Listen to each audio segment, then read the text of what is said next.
प्यारे बच्चों नमस्कार। आपका एसएम लेक्चर में स्वागत है।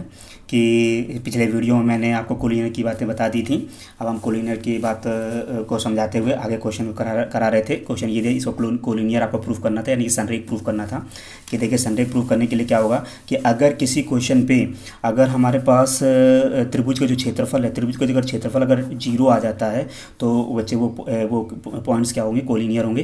तो देखिए ये क्या होगा, x1 and y1, this is x2 and y2, this is x3 and y3 points होंगे। तो देखिए त्रिभुज का क्षेत्रफल क्या होता है कि 1/2 फार्मूला आप जानते हैं। क्या फार्मूला था कि फार्मूला में यहाँ तक क्या x1 तो यहाँ a था, यहाँ पे x2 था, यहाँ b आ जाएगा, यहाँ c आ जाएगा, and b plus c and c plus a, और यहाँ पे क्या आ जाएगा a प्लस b, और थर्ड पार्टी 1 1 1 ये आ गया। तो अब क्या बच्चों हमको ज़ीरो इसका देखना है कि ज़ीरो है कि नहीं है। कि अगर ज़ीरो आ जाता है तो क्या प्रूफ हो जाएगा कि ये तीनों पॉइंट्स क्या हैं, कोलिनियर हैं। कोलिनियर की डिफिनीशन हम पिछले लेक्चर में आपको बता चुके हैं कि क्या था। तो देखिए अब आपके पास सिचुएशन बिल्कुल सेट है कि आप चाहो तो एक साइड का 1 रोक दीजिए, यानी कि इस साइड का 1 रोक दीजिए, या इस साइड का इन दोनों को 0 बना लीजिए, या इस साइड का 1 रोक दीजिए, इन दोनों पार्टियों को 0 बना लीजिए। ये आपके ऊपर डिपेंड करता है। लेकिन बच्चों ध्यान दीजिए, इसमें एक और चीज़ लग रही है कि अगर हम C1 changes C1 plus C2 को ऐड कर दें तो 1/2 यहाँ क्या होगा, यहाँ पे आ जाएगा a plus B plus C, A plus B plus C, A plus B plus C. क्या कि C1 में ये C1 पार्टी थी, ये C2 पार्टी, C1 में C2 को ऐड किया गया है तो ऐड कर दिया। तो यहाँ क्या आएगा, b प्लस सी, यहाँ c प्लस ए, यहाँ a plus B, third party is 1 1 1। तो इस तरीके से हमारे पास आ जाएगा। तो बच्चों इसमें देखिए अब कॉमन आ जा रहा है। इस पर फर्स्ट कॉलम से क्या कॉमन है, फर्स्ट कॉलम से कॉमन हमारे पास आ रहा है a plus B plus C, common ले लिया तो क्या बचा 1 1 1, and b plus C plus A, and a plus B, and 1 1 1। आप देख रहे हैं कि ये this is C1 and this is C3, और इन दोनों के एलिमेंट कैसे हैं, सेम हैं। इन दोनों के एलिमेंट सेम है। तो हमने आपको बेसिक प्रॉपर्टी सेकंड लेक्चर में बताया था कि अगर किसी भी डिटरमिनेंट पे दो स्तंभ या दो रो के एलिमेंट अगर एक जैसे हैं तो उस डिटरमिनेंट की वैल्यू क्या हो जाती है, 0 हो जाती है बच्चों। तो इसमें क्या हो गया, इसकी वैल्यू क्या हो गई, 0 हो गई। इस तरीके से इसका सोल्यूशन हमको करना था। इसकी वैल्यू क्या हो गई, 0 हो गई। तो यहाँ पे क्या होगा, इसका पूरा एलिमेंट 0 होगा तो पूरा पार्टी क्या होगा, 0 होगा। इस तरीके से हमारे पास इस डिटरमिनेंट की वैल्यू क्या हो गई, 0। अब इस डिटरमिनेंट की वैल्यू 0 हो चुकी है। इसका मीन्स क्या हुआ कि हमारे पास जो पॉइंट्स दिए हुए हैं, जो शुरुआत में पॉइंट्स हमारे पास दिए हुए थे, क्या दिए हुए थे, ये पॉइंट्स दिए हुए थे, ये क्या है, कोलिनियर हैं। कोलिनियर में क्या करना पड़ेगा आपको कि अगर डिटरमिनेंट की वैल्यू 0 आ जाती है तो वो चीज़ क्या हो जाएगी, कोलिनियर हो जाएगी। चलिए ये क्वेश्चन मोस्ट इंपॉर्टेंट क्वेश्चन था। इस क्वेश्चन को आप अच्छे से करिए, मोस्ट इंपॉर्टेंट क्वेश्चन था ये।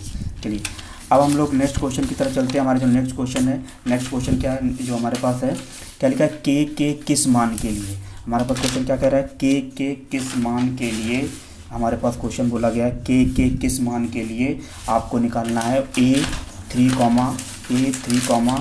a3 -2 दिया हुआ है, bk 2 दिया हुआ है, एंड c दिया हुआ है 8 ये आपको दिया हुआ है।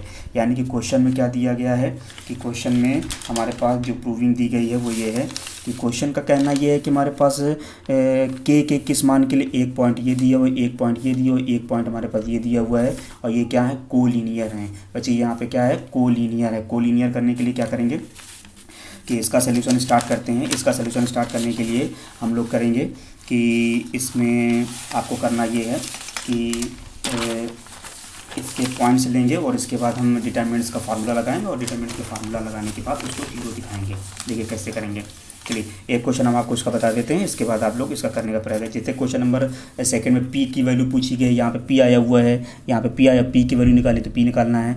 और थर्ड क्वेश्चन में क्या लिखा हुआ है कि थर्ड क्वेश्चन आपको बताना पड़ेगा। चलिए क्वेश्चन पहले देख लेते हैं। क्वेश्चन नंबर 4, क्वेश्चन नंबर 4 में दिया हुआ है कि संरेख हैं तब हम की का मान निकाल। अब देखिए बच्चों, संरेख अगर है किसी क्वेश्चन में तो 1/2 x1 and x2 and x3, y1 y2 and y3, third party is 1 1 1, और इसकी वैल्यू किसके इक्वल लेके चलेंगे, 0 के इक्वल लेके चलेंगे।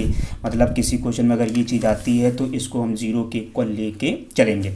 तो हमारे पास जो पॉइंट्स दिए हुए हैं, पॉइंट्स ले लेते हैं। पॉइंट्स क्या दिए हुए हैं कि हमारे पास दिया हुआ 1/2 पॉइंट्स दिए हुए हैं।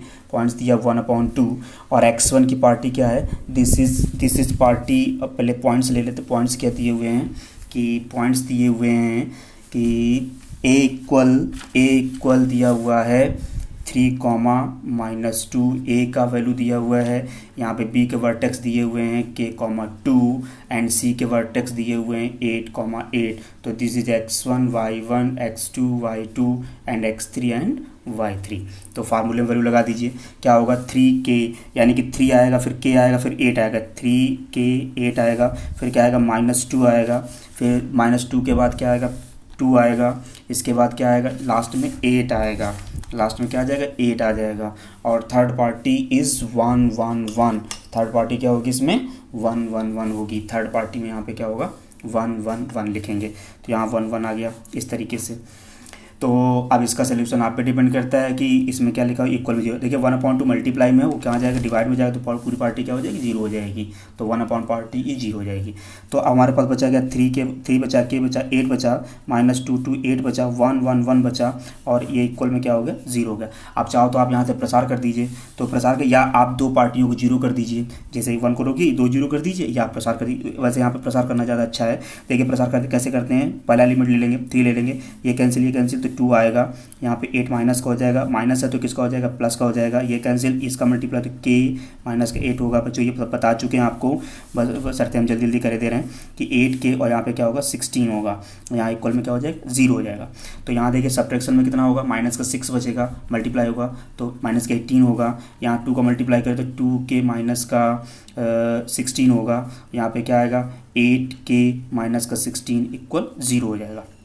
8 और 2 क्या हो जाएगा 10k हो जाएगा, और देखिए 16 क्या होगा माइनस का 32 हो जाएगा, माइनस के 18 और हैं इक्वल 0, तो 10k ये ऐड करने पर कितना होगा 10 और 3 4 5 इक्वल 0, तो 10k इक्वल 50, तो ये कैंसिल आउट हुआ, तो k की वैल्यू कितनी आ गई 5 आ गई। इस तरीके से बच्चों से k की वैल्यू निकालनी है आपको, k हो सकता है a हो सकता है, किसी क्वेश्चन में p हो सकता है, तो आपको इस तरीके से क्वेश्चनों को करना है। तो क्वेश्चन की लिस्ट में आगे क्या है, जैसे इस क्वेश्चन में p की वैल्यू पूछी गई है, क्या पूछा गया p की वैल्यू निकालना है, तो p की वैल्यू आपको निकाल देनी है।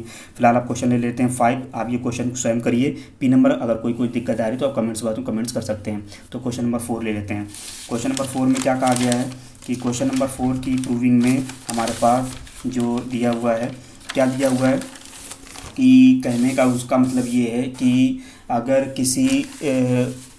किसी त्रिभुज के क्षेत्रफल में अगर क्षेत्रफल दिया है तो कैसे करेंगे।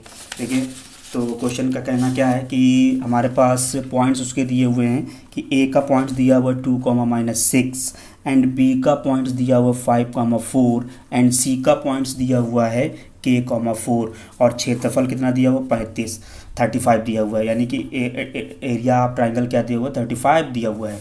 तो देखिए 35 देने के बाद अब देखिए त्रिभुज का क्षेत्रफल, अभी बच्चों को थोड़ी देर पहले आपको बता चुके थे कि त्रिभुज का क्षेत्रफल प्लस का भी होता है माइनस के भी होता है, तो इसमें k की 2 वैल्यू लाई करेंगी, तो आपको दोनों का काम करना है। क्या करना है देखिए कि पहले फार्मूला लिखते हैं 1/2 x1 x2 x3 and y1 y2 and y3 1 1 1, और यहाँ पे क्या लिखेंगे त्रिभुज का क्षेत्रफल, ये त्रिभुज का क्षेत्रफल है, और त्रिभुज के क्षेत्रफल जाए कितना लिख देंगे 35 लिख देंगे बच्चों।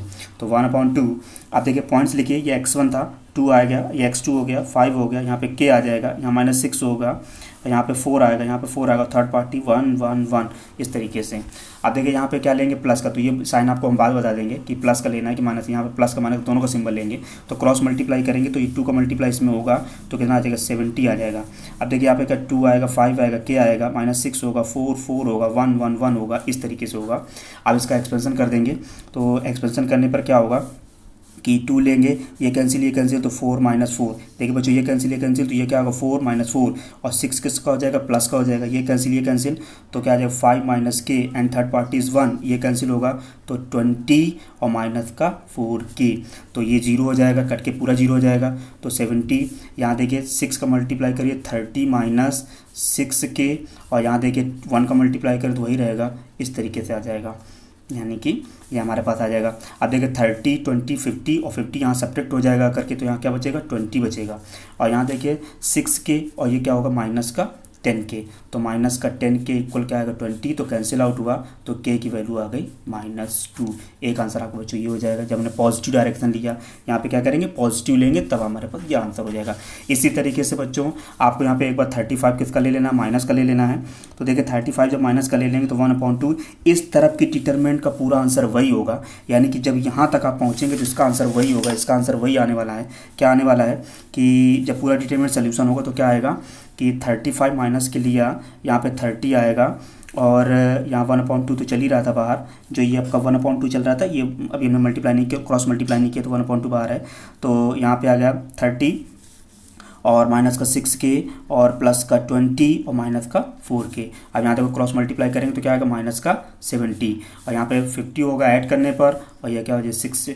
अब देखिए ये भी माइनस का बनेगा, 50 है इधर आएगा तो माइनस का बनेगा, तो यहाँ कितना हो जाएगा 120, माइनस का 10k होगा, माइनस माइनस कैंसिल, 10 से 10 कैंसिल हो जाएगा, 10 से कैंसिल करेंगे तो 12 आ जाएगा। बच्चों ये आंसर हो जाएगा, k की वैल्यू ये हो जाएगी 12 आ जाएगी। तो जो इस तरीके से आज इस लेक्चर में आपको त्रिभुज का क्षेत्रफल निकालना, कोलिनियर निकालना, और कोलिनियर होता तो k की वैल्यू कैसे निकाली वो निकालना, त्रिभुज के क्षेत्रफल कैसे निकाले वो निकालना आपको सिखाया है। बच्चों अगर आपको ये वीडियो अच्छा लग रहा है, अगर आपको पसंद आ रहा है तो आप और लोगों को भी भेजिए, जिससे उनको भी बेनिफिट मिले, वो भी अपना इसका लाभ उठा पाएँ। Thank you for watching. Thank you.